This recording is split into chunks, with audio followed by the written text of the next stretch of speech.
नमस्कार शेतकरी बांधवांनो, मी भाऊसाहेब कसबे. स्वागत आहे तुमचं माझ्या युट्यूब चॅनलमध्ये. शेतकऱ्यांसाठी मोठा दिलासा, 2 लाखापर्यंत कर्जमाफी आणि 50,000चे प्रोत्साहन. गावनिहाय यादीची मागणी. शेतकरी कर्जमाफी. महाराष्ट्र राज्य हे कृषी प्रधान राज्य असून इथला बळीराजा नेहमीच निसर्गाच्या लहरीपणाचा आणि आर्थिक संकटाचा सामना करत असतो. शेतकऱ्यांच्या याच समस्येची दखल घेत राज्य सरकारने 2025-26च्या अर्थसंकल्पात एक ऐतिहासिक घोषणा केली आहे. पुण्यश्लोक अहिल्यादेवी होळकर कर्जमाफी योजना 2026 अंतर्गत राज्यातील लाखो शेतकऱ्यांचे 2 लाख रुपयापर्यंतचे कर्ज माफ करण्याचा निर्णय घेण्यात आला आहे. या योजनेच्या प्रभावी अंमलबजावणीसाठी आता स्थानिक पातळीवरील हालचालींना वेग लागला असून पाचोरा येथे जिल्हा परिषदचे माजी सदस्य पदमसिंग पाटील यांनी पात्र शेतकऱ्यांच्या गावनिहाय याद्या तातडीने जाहीर करण्याची मागणी केली आहे. महाराष्ट्र सरकारने शेतकऱ्यावरील कर्जाचा डोंगर कमी करण्यासाठी ही नवीन कर्जमाफी योजना सुरू केली आहे. यापूर्वीच्या कर्जमाफी योजनेच्या धर्तीवर परंतु अधिक सुटसुटीत आणि व्यापक स्वरूपात ही योजना आखण्यात आली आहे. कर्जमाफीची मर्यादा 30 सप्टेंबर 2025 पर्यंत ज्या शेतकऱ्यांचे पीक कर्ज थकीत आहे अशा शेतकऱ्यांना 2 लाख रुपयापर्यंत मुद्दल व्याजासह कर्जमाफी दिली जाणार आहे.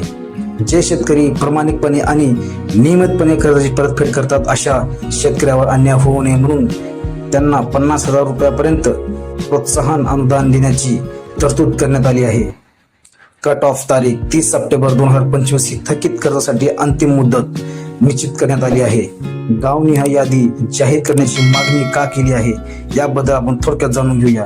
पाचोरा येथील प्रांत अधिकारी आणि तहसीलदार यांना दिलेल्या निवेदनात पदमसिंग पाटील यांनी स्पष्ट केली की जोपर्यंत गावनिहाय यादी जाहीर होत नाही तोपर्यंत शेतकऱ्यामध्ये संभ्रमावस्था निर्माण राहते. तर यादी जाहीर होण्याचे काय फायदे आहेत हे जाणून घेऊया. यादी जाहीर झाल्यामुळे कोणत्या शेतकऱ्याचा अर्ज मंजूर झाला आहे आणि कोणाचा प्रलंबित आहे हे स्पष्ट होईल. जर एखाद्या पात्र शेतकऱ्याचे नाव यादीत नसेल तर त्यांना वेळेत हरकत नोंदवून दुरुस्ती करता येईल. बँकेचे कामकाज. बँकांना देखील कोणत्या खात्यात शासनाचे पैसे जमा होणार आहेत याचे नियोजन करणे सोपे जाईल. ऑनलाईन याद्या प्रसिद्ध झाल्यामुळे शेतकऱ्याची फसवणूक होण्याचे प्रमाण कमी होते. या योजनेचा लाभ घेण्यासाठी कागदपत्राची पूर्तता करणे अनिवार्य आहे. शासनाने 30 सप्टेंबर 2026 ही एक कागदपत्रे पूर्ण करण्याची आणि आधार प्रमाणीकरण म्हणजेच EKYC करण्याची अंतिम तारीख निश्चित केली आहे. जर या तारखेपर्यंत शेतकऱ्यांनी आपले बँक खाते आधारशी लिंक केले नाही किंवा आवश्यक प्रक्रिया पूर्ण केली नाही तर ते या मोठ्या लाभापासून वंचित राहू शकतात. तर यासाठी लागणारी आवश्यक कागदपत्रे आणि प्रक्रिया. कर्जमाफीचा लाभ घेण्यासाठी शेतकऱ्यांनी आधार कार्ड बँक खात्याशी लिंक असणे अनिवार्य आहे. 7/12 उतारा आणि 8 जमिनीचा अद्ययावत उतारा आवश्यक आहे. Bank passbook. कर्ज घेतलेल्या बँकेचे पासबुक आणि खाते क्रमांक. EKYC CSC केंद्रावर जाऊन अंगठीचा ठसा देऊन किंवा OTP द्वारे आधार प्रमाणीकरण करणे गरजेचं आहे.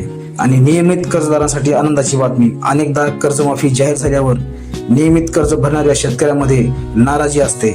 मात्र अहिल्यादेवी होळकर योजनेत 50,000 रुपयाच्या प्रोत्साहनपर अनुदानाची घोषणा करून सरकारने अशा शेतकऱ्यांचा सन्मान केला आहे. यामुळे शेतीमध्ये शिस्तबद्ध आर्थिक व्यवहार करणाऱ्या शेतकऱ्यांना मोठा आधार मिळणार आहे.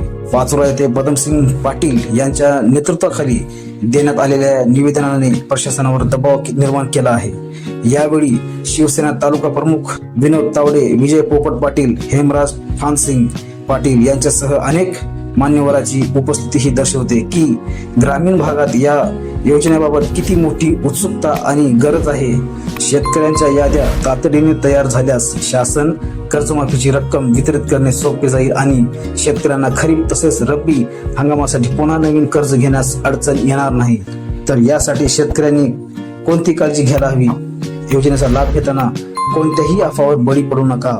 आपल्या बँकेत जाऊन आपले खाते आधारशी लिंक आहे का हे खात्री करा. जर तुमचे नाव थकीत यादीत नसेल आणि तुम्ही कर्ज भरले असेल तर प्रोत्साहनपर लाभासाठी अर्ज करा. ग्रामपंचायतमध्ये किंवा तलाठी कार्यालयात येणाऱ्या सूचनाकडे लक्ष द्या. पुण्यश्लोक अहिल्यादेवी होळकर कर्जमाफी योजना 2026 ही केवळ एक घोषणा नसून राज्यातील शेतकऱ्यांना आर्थिक संकटातून बाहेर काढण्याचा एक महत्त्वाचा मार्ग आहे. 2 लाखाची कर्जमाफी आणि 50,000चे प्रोत्साहन यामुळे ग्रामीण अर्थव्यवस्थेला उभारी मिळेल.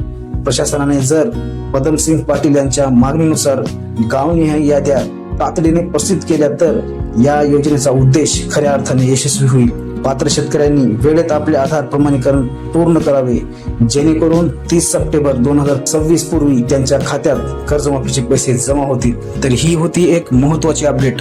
तर शेतकरी बांधवांनो, जर तुम्हाला हा व्हिडिओ आवडला असेल तर कृपया व्हिडिओला लाईक करा, चॅनलला सबस्क्राईब करा. तर भेटूयात नवीन माहितीसह, नवीन अपडेटसह. धन्यवाद.